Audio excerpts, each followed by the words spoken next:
শুভ সকাল বন্ধুরা। সকালে যে আমি ঘুম থেকে উঠে গোবরের লাতা দিচ্ছি তুলসী গাছের কাছে। তোমরা তো সবাই জানো যে সকালে এটা দিতে হয়, গ্রামের দিকে আবার বেশি। ঠিক আছে, চলো পরে আবার কথা বলছি।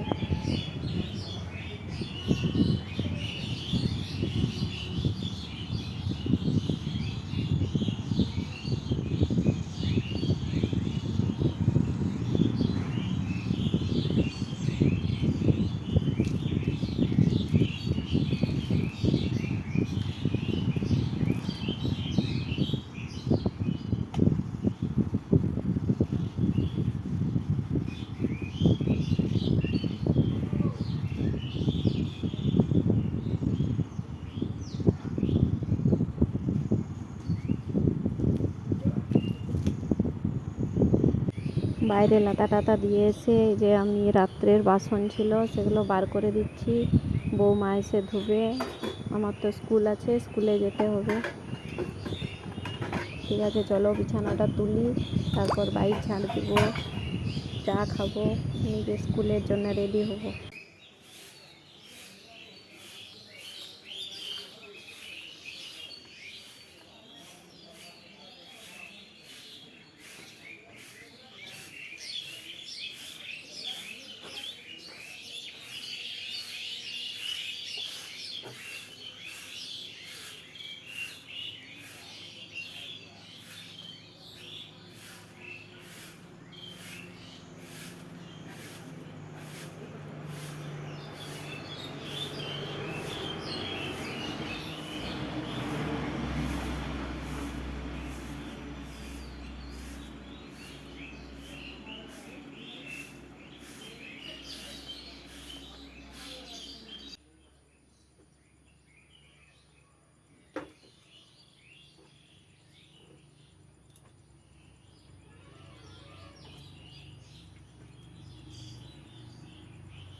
সোমবারে তোর দাদু যদি ভাত আমাদের এরকম খেতে খাবে না, সত্যি কিন্তু মঙ্গলবারে তার আসতে পারবো না।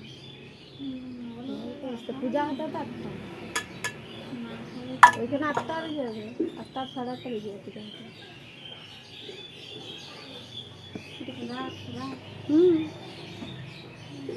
সব ফুল চাপাতে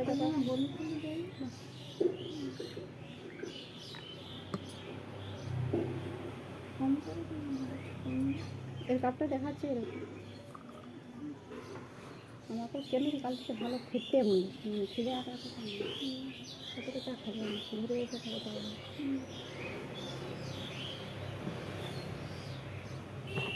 বিস্কুট সেই বিস্কুট খেয়ে এলো, শুধু খাবি।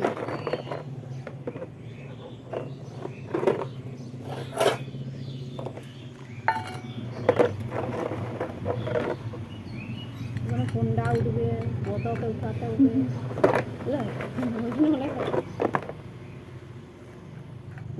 ঘর ঢোকার সময় বাইকটার থেকে একটু গাছগুলো দেখাতে হবে। হ্যাঁ, ঘরটালে শুধু গাছগুলো। তোমরা তো দেখলে সকালের কাজ সারাও হয়ে গেছে, চা খাওয়া হয়ে গেছে, এই যে স্কুলের জন্য রেডি হচ্ছি। ঠিক আছে, চলো স্কুল থেকে ঘুরে আসি, দিয়ে আবার কথা বলছি।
স্কুল থেকে চলে এসেছি, এসে আজকে চান টান কিছু করিনি, পরে চান করবো। আজকে আমি রান্না করবো নি, আমার কাকু আজকে রান্না করবে, মাংস বাটি করবে। ঠিক আছে, চলো পরে আবার কথা বলছি।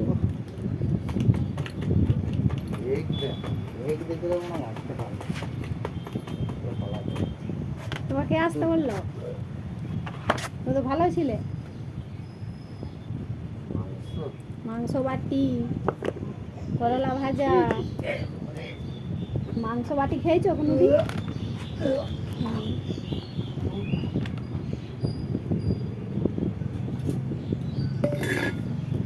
পূর্ণিমা বলছে তো তাতে খেলা দমের মাংস বিক্রি হচ্ছে কি পূর্ণিমাটা